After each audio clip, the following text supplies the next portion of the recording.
binding on everybody. But CBN has a timeline for the other financial institutions where fintech actually falls in. Someone says, are we going to have this training material? Of course, I'm sure. Okay, yes, someone already responded that yes, you get that. So you definitely get it. Is there any other message here? Someone says, can you explain a bit of the business continuity and the standards under IT operation? Now, you know, business continuity is ISO 22301. It simply means business continuity is also a set of strategies, a set of plans and procedures that the central bank has actually adopted. It is an international standard, but central bank has adopted it. So in business continuity, it is for you to have what we call, or for example, alternative sites or alternate sites, alternate or have redundancies. For example, this is the primary center where you carry out your activities. What if there's a disaster? So business continuity plan is actually initiated when there's a disaster. So when there's a disaster, you want to move to another location. If you don't have another location, it simply means that you will not be able to continue with your business. Your business will become altered at that point in time. So, but it is not mandatory that you have another location. You can also speak to another company and say, oh, if I have a disaster here, I would like to come and be using your premises for some time. It depends on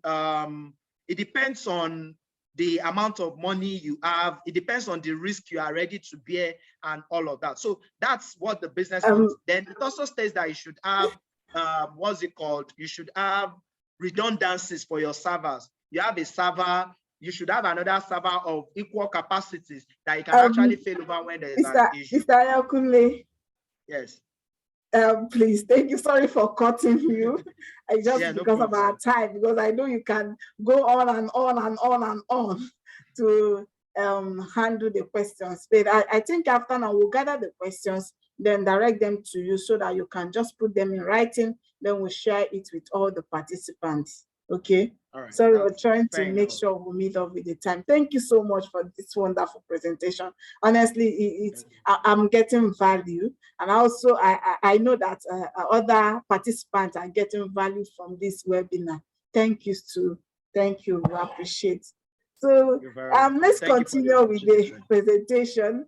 We'll be calling on our second speaker in this great event, the managing partner at Hastrop Solicitors, in the person of Mr. Olusegun Adeyemi. Mr. Shegu is a versatile and successful solicitor with a wealth of technical and commercial skills spanning over 3 decades, acquired across a wide range of demanding roles that includes legal, information technology, and information security sectors. He is a member of Nigerian Bar Association, Vice Chairman, ICT Committee, Nigerian Bar Association Section on Business Laws, NIDA Accredited Data Protection Compliance Organization, a member, Information Security Society of Africa, Nigeria. He's also Prince 2 certified, Checkpoint certified system administrator. He will be taking us or talking to us on data privacy regulations in Nigeria, the recommended financial institution approach. Join me as we welcome Barrister Olusegun Adeyemi for his presentation. Thank you. Good morning, Mary. Thank you so much for that kind introduction. Once again, good morning to the panelists, and also good morning to the participants. This is quite impressive. We have over 200 participants at this webinar.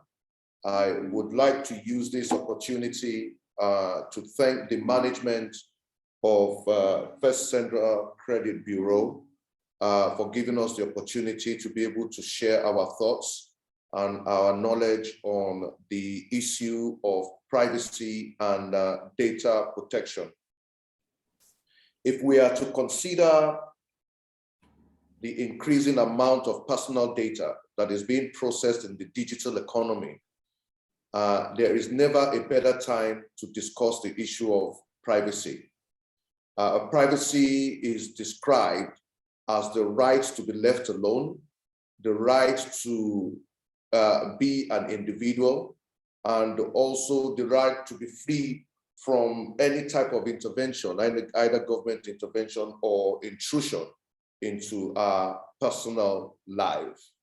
It is against this backdrop that I will be talking to you about the privacy legislations and guidelines in Nigeria, which would lead us to an overview of what is clearly regarded as the most comprehensive to date in Nigeria, privacy and data protection regulation. And then hopefully we will be able to distill what are the imperatives for financial services institutions in relation to complying with the NDPR. So I start. The 1999 Constitution, which is the most important law for Nigeria, the primary regulation as it is, provides Nigerian citizens with fundamental rights to privacy. Section 37 of that law guarantees the privacy of the rights to privacy in your home, in your correspondence, and your telephone conversations.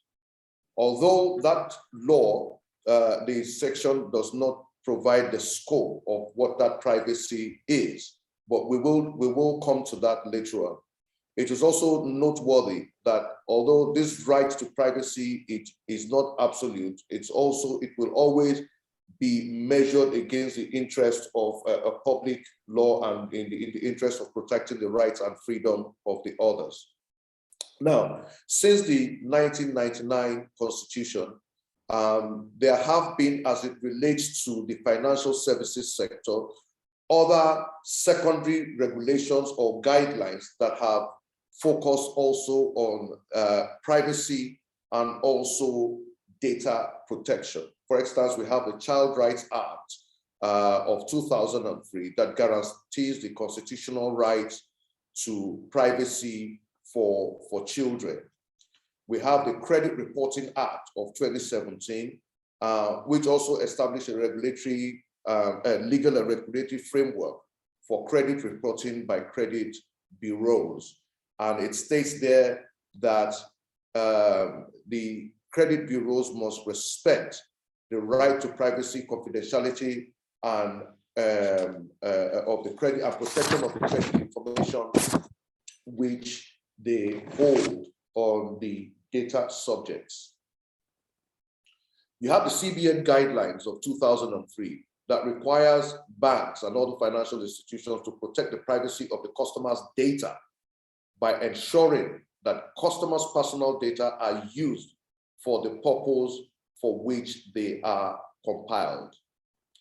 You also have the CBN Consumer Protection Framework of 2016, which requires financial institutions to have adequate data protection measures and staff training programs in place to prevent unauthorized access, alteration, disclosure, accidental loss or destruction of customer data. There is a Cyber Crimes Prohibition Prevention Act of 2015 that also requires financial institutions to retain and protect personal data, and also criminalizes the interception, amongst other things, of electronic communications. So these pockets of regulations, guidelines, go to show that yes, there has been some form of institutional framework on data protection in Nigeria, and also the prevention, the protection of personal data and personal information in Nigeria, not just from the Constitution, but there hasn't been a single framework document like the Nigerian Data Protection Regulation that actually captures and defines what those privacy rights are, the scope of those privacy rights, and what are the compliance obligations relating to those privacy rights and how those privacy rights are protected in terms of that information, the personal information of individuals, of Nigerian citizens that are contained in electronic devices, in computers, and other gadgets. So we're quickly going to have a quick overview of the Nigeria Data Protection Regulation, and please join me as I take you through it. So the regulation was issued in 2019, 2020, 2021, just over 2 years ago.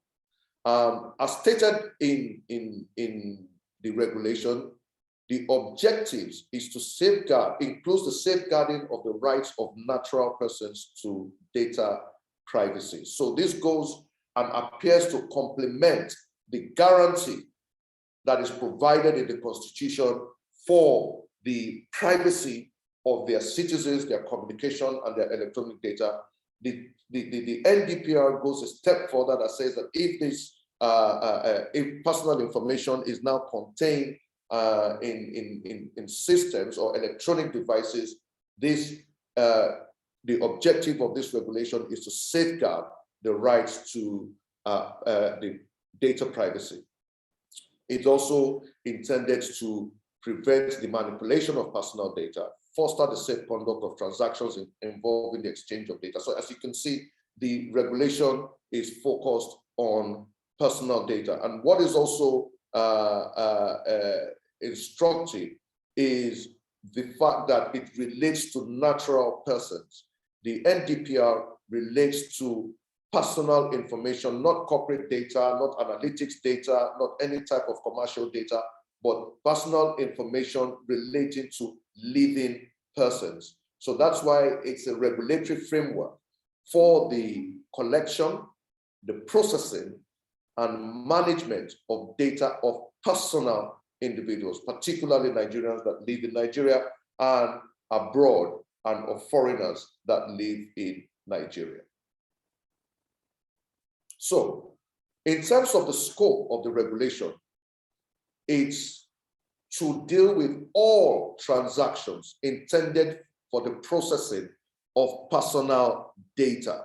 What do we mean by processing? The regulation itself sets out what it means by the processing of personal data. It defines processing to include the collection, the recording, the storage, the retrieval, use, and disclosure, the transmission up to the erasure and destruction of personal data. That is in terms of the scope of the NDPR. Personal data, again, is defined in the regulation to mean any information relating to an identifier or identifiable natural person. I mentioned that in my previous slide. Who does the NDPR apply to? It applies to data controller. A data controller, by definition, is a person who either alone or jointly with other persons or in common with other persons of the statutory body determines the purposes for which and the manner in which personal data is processed or is to be processed. So, for example, an employee that after successful application to an organization is onboarded into that company, you will find out that that personal information is sent to HR, personal information is sent to IT in order to be able to set them up and their Active Directory onto the company systems. Personal information and the banking information will be sent to the finance department to set up their salary with their bank. So the company decides who has access to this personal information. And once you are an organization that either from an employee perspective collects information about employees, or from your customers, you collect information about customers and you store them into your systems and you decide what happens, either to use that information to provide services to the customer, you will come under the definition of a data controller under the NDPR. The NDPR also talks about a data administrator, which other regulations like the GDPR is referred to as a data processor. They are one and the same thing. They are also organizations that process data. To distinguish a data controller from a data processor. A data processor will be a third party, like a cloud service provider that you handle or you hand over the information, the data of your organization to manage on your behalf, and they will be your data processors as distinct from you, the person that collects the information and acts as the data controller. And there is also a part that I missed in here, that who is a data subject? A data subject means anybody, and Mr. Olani alluded to that in his presentation. A data subject is any person who can be identified either directly or indirectly. Directly being through your name, your email address, your telephone number, anything that can be linked to you, or indirectly through the cookies on your computers, the IP address on your computer that can be mapped to you and that can link and identify you to the exclusion of all others. So a data subject is any person that can be identified through any of these identifiers, either directly or by reference on an identification number or one or more factors specific to your physiological, psychological, or mental or economic identity. Even your tribal marks can be used to identify you, certainly in terms of when you're trying to profile people according to their ethnic origin.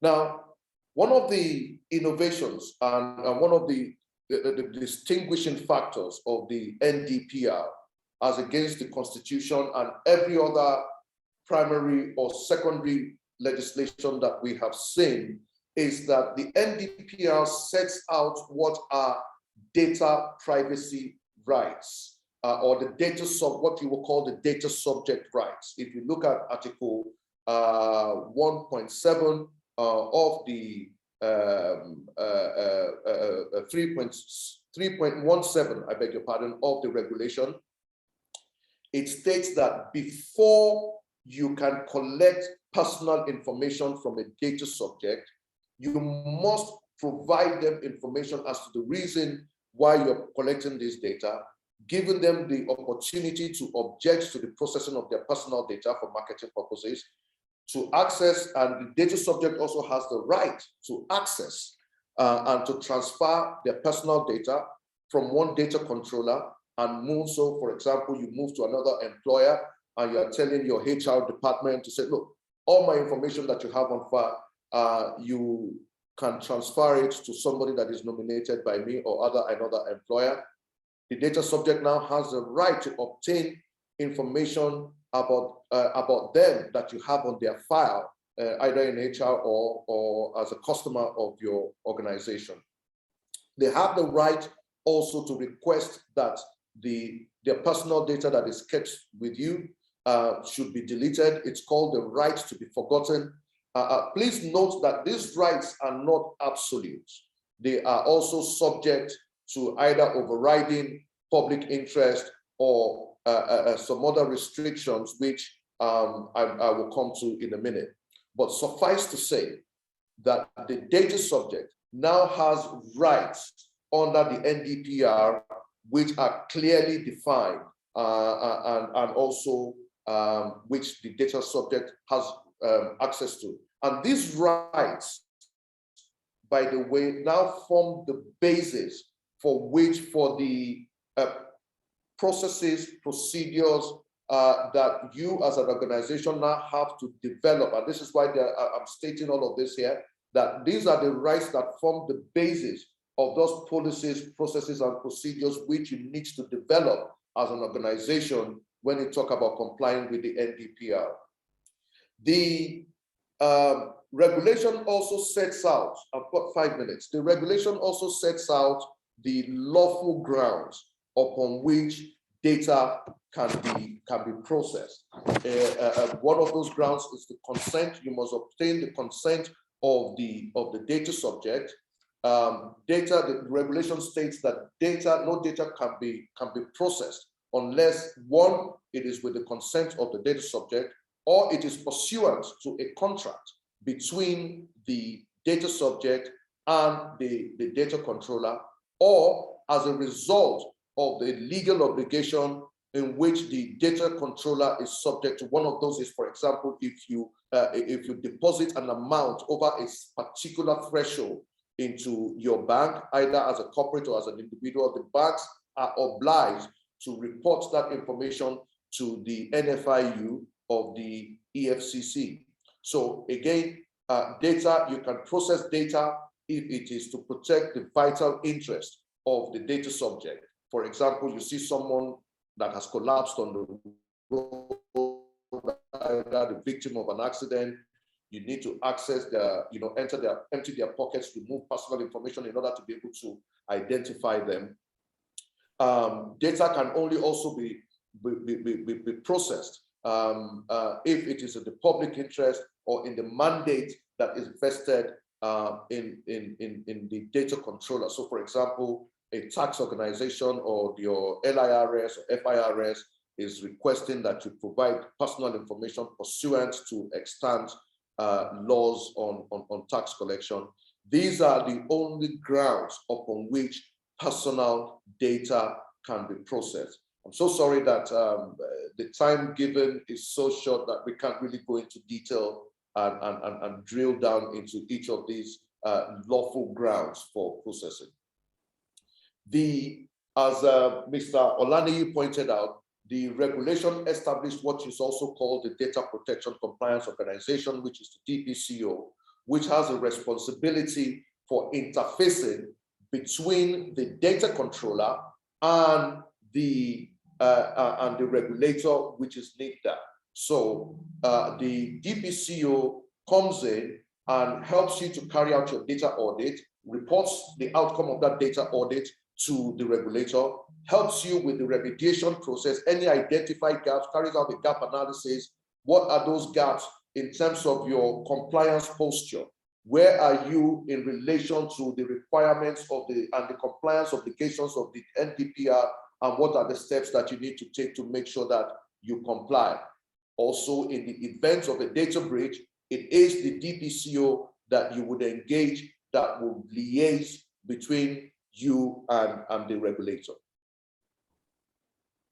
Now, again, there are compliance obligations for organizations in Nigeria. Now, again, Mr. Olaniyi alluded to that. So you must respect the rights of the data subject. You must set out in what is called a privacy notice or a privacy policy to highlight the rights of the data subject and tell them why you're collecting their data, what you intend to do with the data, how long you intend to keep that data for, what is your destruction procedures for that data, recognizing and articulating the rights of the data subject and what you intend to do with them.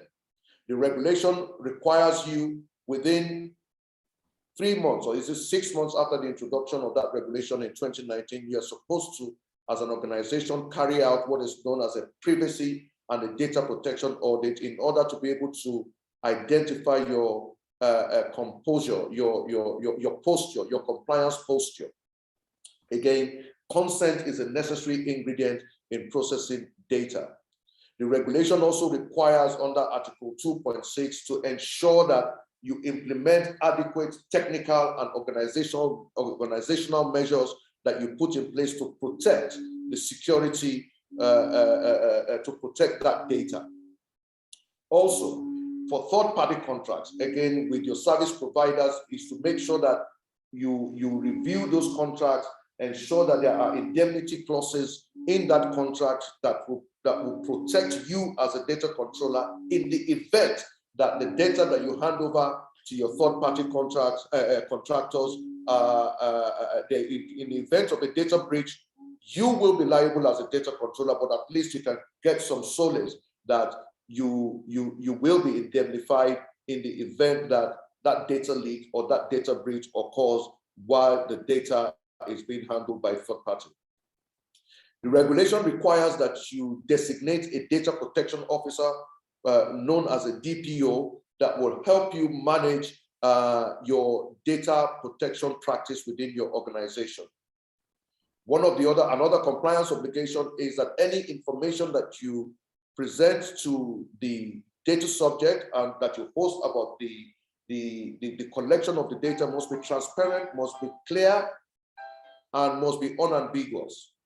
Also, if you're going to transfer data to third parties, either locally or third countries, especially third countries, and you do have some organizations that have outsourced their data hosting to organizations that have data centers outside of Nigeria. It is important that you review your contracts to ensure that where that data is hosted is in countries that have adequacy laws that are similar to our NDPR, and that they are not going to countries where they have arbitrary laws that they can interfere and just access your data or the data of Nigerian citizens that are kept in servers in those countries in an arbitrary manner.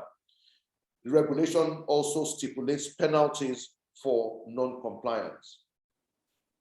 In terms of liability for non-compliance, the regulation also states that there is an annual there's a penalty of amounting to 2% of the annual gross revenue, or 10 million naira, if a data controller that processes over 10,000 data subjects breaches this regulation. If you are under 10,000 data subjects, you may be liable to a fine equivalent of 1% of your annual gross revenue, or 2 million naira, where there is a data breach. You're also looking at a breach of the duty of care, although there is still, although the regulation talks about that the data controller must exercise duty of care, but we're not sure what will happen, whether this duty of care, again, is subject to its own prosecution for breach of duty of care because it's a tortious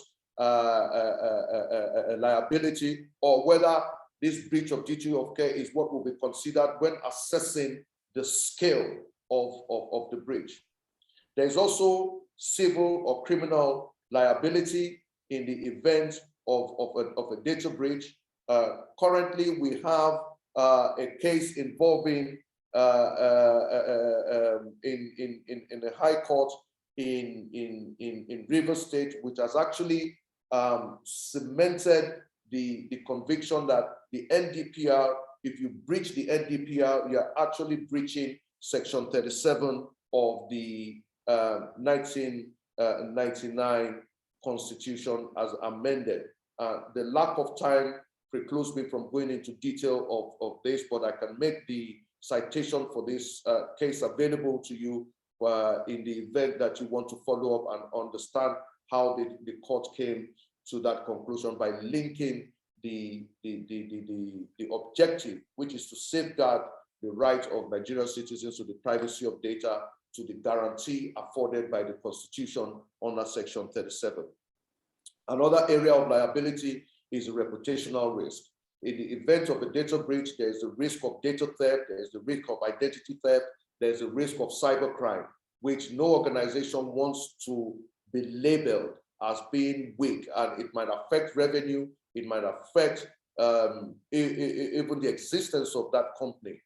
So these are some of the fallouts or the liability that an organization can incur in the event of non-compliance with the data protection regulation. We should also note that in addition to the NDPR, the federal government is coming out with data protection bills. Lagos State is coming out with its own draft, which has gone through the second reading. They have also engaged stakeholders towards contributing towards the implementation of this law when it finally becomes law. What I'm trying to say here is that the issue of the regulation of data and data protection of privacy is here with us in Nigeria, and rightfully so.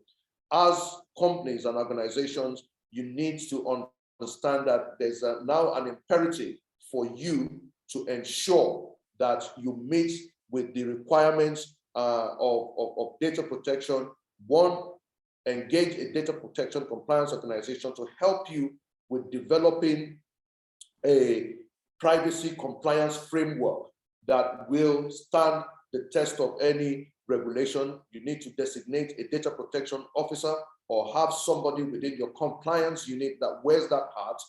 You're also expected to develop policies, processes, and procedure for data management and incident preparedness, and to ensure capacity building and awareness training for your staff that handle privacy data. On this note, I would like to apologize for overshooting my allotted time, but I'm happy to take any questions from you on this presentation. Thank you very much. Thank you so much for shedding more light to this topic. I personally have gained a lot from you, sir. Thank you, sir. I have a question. As a NIDA accredited DPCO, please. Please go ahead. How often does this data privacy law change in Nigeria? And how long does it take NIDA to create the awareness of such changes before imposing sanctions, open RTs on defaulters? Okay, well, the provisions of the regulation require organizations every single year, no later than the 15th of March of every year, to undertake an NDPR data protection compliance audit. So it's an annual event, and you are expected to submit the results of your audit to NITDA. Failure to comply with this annual audit is actually an offense under the regulation, and you are liable to sanction. Wow, it's an annual event. Okay, thank you so much, sir. Annual, yes. Thank you so much. We do appreciate it, sir. Mr. Abbas, over to you. Please, let's pick one or two questions. Okay, just before you started the presentation, an anonymous attendee again had asked, what are the penalties for privacy intrusion for fintechs, basically? Well, the NDPR is industry neutral. The same breach that a fintech will breach, if there's a data breach, it's the same thing. Even a flower shop or an event, any organization that collects personal information and stores it in the system is a data controller. The regulation applies to data controllers regardless of the industry to which that data controller operates. As I indicated earlier on, in terms of the fines, where that organization processes personal data of more than 10,000 people or 10,000 data subjects, it is likely in terms of any enforcement action to a fine amounting to 2% of their annual gross revenue or 10 million naira, or 1% of their annual gross revenue or 2 million naira. Certainly, those are the figures that are in the NDPR. But there are also other potential liabilities or potential issues arising from a data breach or non-compliance with the NDPR. I did touch on the fact that private individuals can actually bring an action, an enforcement action against any organization that is in breach of the NDPR. And there's also what we talked about in terms of the reputational risk to that organization. All right, thank you very much. We have another question from Simon Ikogo. He's asking, said, what can be done to get NDPR in place as a new microfinance bank? I think the key, what can be done is, as I indicated in what the imperatives are, is the moment you start collecting information about customers as a microfinance bank, you become a data controller. The regulation stipulates the process that must be engaged, you know, as a data controller. One is to engage